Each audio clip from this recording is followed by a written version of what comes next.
بسم اللہ الرحمن الرحیم۔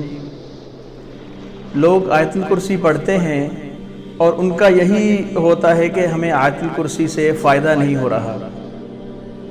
اب کتنی مقدار میں آیت الکرسی پڑھی ہے تو کس وقت میں پڑھ رہے ہیں، وقت کا بھی اس میں ہوتا ہے، تعین کرنا ہوتا ہے، تو اس میں مرض دیکھ کر مقدار کا بھی تعین کرنا ہوتا ہے کہ کتنی دفعہ آپ آیت الکرسی پڑھیں گے۔ تو اگر تو آپ اس کا چلہ کشی آپ نے کمپلیٹ کی ہوئی ہے، پھر تو ایک دفعہ بھی آپ آیت الکرسی پڑھیں گے، 3 دفعہ بھی پڑھیں گے تو اس کا خوب فائدہ ہوگا۔ میں اپنے شیخ کے پاس گیا تو انہوں نے اپنا خواب بیان فرمایا، تو شیخ فرمانے لگے کہ میں نے خواب میں دیکھا ہے کہ 3 جنات ہیں جو یہ بتا رہے ہیں کہ آپ کیا ہمیں تنگ کرتے رہتے ہو، ہر دفعہ ہر بار آیت الکرسی پڑھ کے لوگوں کو آیت الکرسی کے فضائل سنا کے آپ ہمیں تنگ کرتے رہتے ہو، آپ ہمیں تنگ کرنا چھوڑ دو۔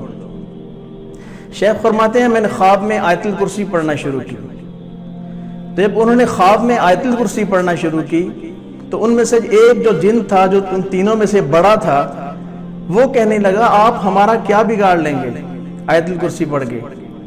شیخ فرماتے ہیں میں نے جلدی پڑھنا شروع کی اور جھٹ پٹ میں نے 3 دفعہ آیت الکرسی پڑھ لی۔ جب 3 دفعہ آیت الکرسی پڑھی تو وہ تھوڑے لڑکھڑانے لگے، جب لڑکھڑانے لگے تو میں نے اور 2 دفعہ پڑھی، میں نے 5 دفعہ آیت الکرسی پڑھی تو وہ تینوں جن جو تھے وہ پیچھے کی طرف گر پڑے۔ جب 5 دفعہ آیت الکرسی پڑھی تو شیخ فرمانے لگے میں نے اور مقدار بڑھائی، تعداد بڑھائی، میں نے 7 دفعہ پڑھی، پھر میں نے 11 دفعہ پڑھی۔ جب 11 دفعہ پڑھ لی تو ان جنات میں سے ایک گندی بدبو آنے لگی گوشت کے جلنے کی، جو پہلے میں بیان کر چکا ہوں اپنی پرانی ویڈیوز میں کہ جنات سے جو جن زدہ شخص ہوتا ہے اس سے ایک سمیل آتی ہے، جیسے مارکیٹ میں کوئی چیز گرلڈ ہو رہی ہو تو کوئی خون جل رہا ہو یا گوشت جل رہا ہو، اس کی سمیل آتی ہے۔ تو وہ جنات سے اس طرح کی شیخ فرماتے ہیں سمیل آنے لگی۔ جب بدبو آنے لگی تو شیخ نے دیکھا خواب میں کہ وہ جنات، وہ بدبو بھی غائب ہو گئی، وہ جن بھی وہاں سے غائب ہو گئے۔ تو شیخ نے پھر یقین کے بارے میں فرمایا کہ ہمیں یقین ہونا چاہیے اپنی پڑھائی کے اوپر اور اللہ تبارک و تعالیٰ کی ذات کے اوپر، کہ جتنا ہمیں آیت الکرسی کے اوپر یقین ہوگا اتنی ہماری پختگی ہوگی۔ اب پہلے دن شیخ نے یہ مثال بھی ساتھ بیان فرمائی کہ پہلے دن کوئی آدمی جو ہے وہ چٹنی تک نہیں بنا سکتا۔ اگر کوئی خان سامہ ہے، کوئی کوکنگ کرتا ہے، کوئی شیف میں ہے، تو پہلے دن وہ چٹنی تک نہیں بنا سکتا، اس کو بھی تھوڑا سیکھنے میں ٹائم لگتا ہے۔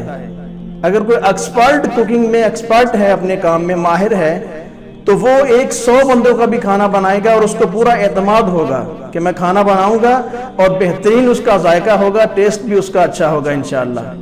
تو اسی طرح وہ فرمانے لگے شیخ کہ آیت الکرسی جو ہے اس کو اتنا پڑھا جائے کہ اس کے اثر اس کا آپ کے اندر پورا منتقل ہو جائے، کہ جب بھی آپ آیت الکرسی پڑھیں، آپ کو کوئی بھی اسی طرح کا کوئی مسئلہ ہو، خوف زدہ آپ ہو رہے ہوں یا آپ کو کسی کی چیز کی پروٹیکشن کی ضرورت ہو، آپ کو حفاظت چاہیے ہے، تو آپ ضرور اس کو آیت الکرسی کو پڑھیں۔ تو آیت الکرسی آپ 1 دفعہ پڑھیں، 3 دفعہ پڑھیں، 7 دفعہ پڑھیں، 11 دفعہ پڑھیں، تو یہ بہت جامع معنی آیت ہے اپنے آپ کے اندر۔ یہ سورہ بقرہ، سورہ قرآن کی سب سے بڑی سورہ ہے اور سورہ بقرہ کے اندر سب سے بڑی آیت ہے یہ آیت الکرسی۔ بعض محدثین نے یہ بھی فرمایا ہے کہ اللہ تعالیٰ کے یہ عرش کے نیچے سے نکل کے آئی ہے، اور آیت الکرسی کے اندر تمام تر اللہ تعالیٰ کی وحدانیت بیان کی گئی ہے، اللہ تعالیٰ کی اس میں تعریف بیان کی گئی ہے۔ جب یہ پڑھی جاتی ہے تو جنات، شیاطین، کوئی چیز آیت الکرسی کے سامنے نہیں ٹھہرتی۔